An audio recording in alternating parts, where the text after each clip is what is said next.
Aamusarasta Ismo Laaksossa.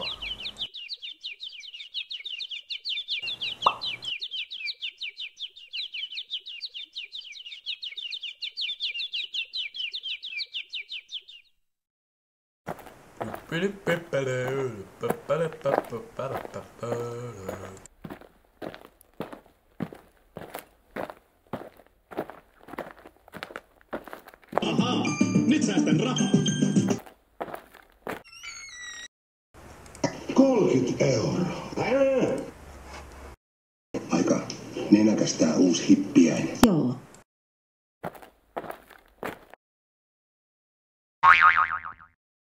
Ja mitä herra Taalasmaalle saa olla?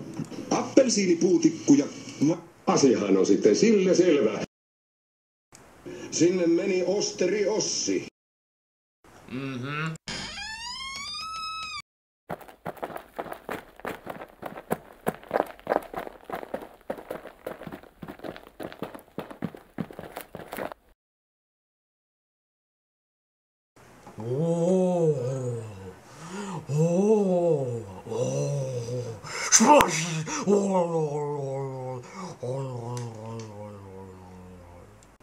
Turvekylpy.